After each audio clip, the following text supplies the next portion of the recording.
India has lost one of its most celebrated actors. Irrfan Khan died on Wednesday in Mumbai after a 2-year battle with cancer. He was just 53. Now, leading the tributes, we had Indian Prime Minister Narendra Modi calling Khan's death, quote, a loss to the world of cinema and theater.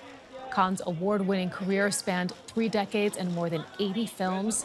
He was one of the first Bollywood stars to cross over to an international market with roles in critically acclaimed films such as Life of Pi and Slumdog Millionaire, as well as blockbusters like Jurassic World. After all we had been through, we didn't even look. And for more, let's bring in actor Adil Hussain, who has worked with Irrfan Khan. He's joining us now from Delhi. Welcome to the program, and thank you so much for joining us on this somber day. What was your reaction when you heard about Khan's passing? My first reaction was unbelievable. I could not, though I knew that he was unwell, and we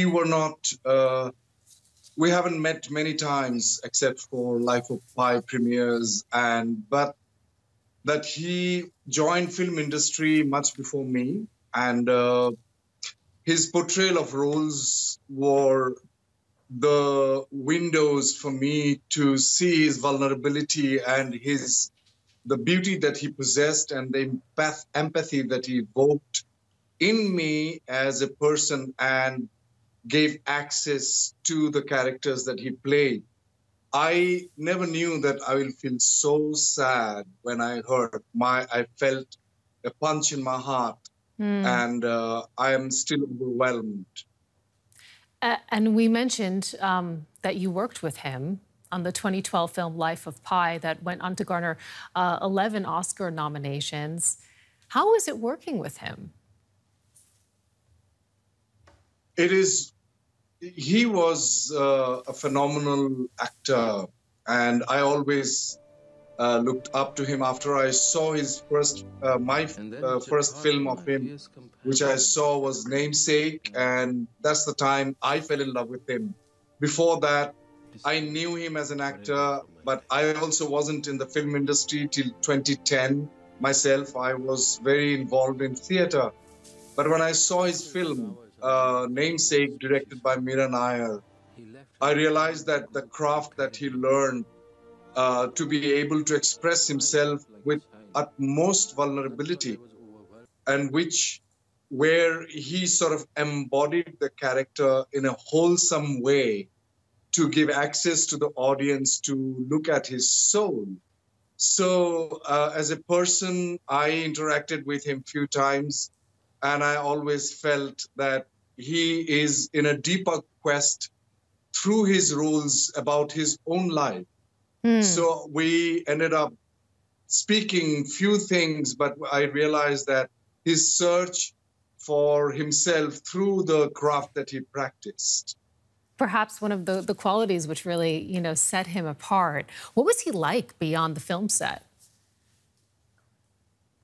He was always smiling. He had his wits, and his sense of humor was absolutely excellent. I remember his smiles very well, and his warmth.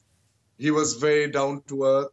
He never believed much in frills and glamour and all that, because his objective of being an actor was to capture the reality, and you cannot capture the reality of a character. The kind of characters that he played was from very, very real life, and not the characters from the high-flying people with opulence. So he stayed down to earth, according to my observation.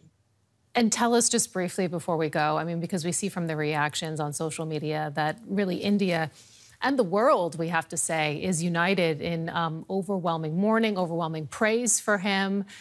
What do you think his legacy will be? Oh my God, he will be remembered as one of the finest actors in India for sure, and his contribution to world cinema as well. He always didn't like the term Bollywood because he believed that the Indian film industry is very different than Hollywood film industry. So he will remain as one of the most revered actors, most respected actors, and also that he gave too much of inspiration to new kind of actors in India to portray roles with a lot of realism, which generally wasn't the case in so-called Bollywood film industry. So he is looked up at as an actor who has changed the trend of Indian acting, the realism of Indian acting. So he will be remembered with a lot of fondness, love, reverence, and respect. Adil Hussain, we thank you so much for joining us to share those warm tributes to your friend, your colleague, Irrfan Khan, dead at the age of 53.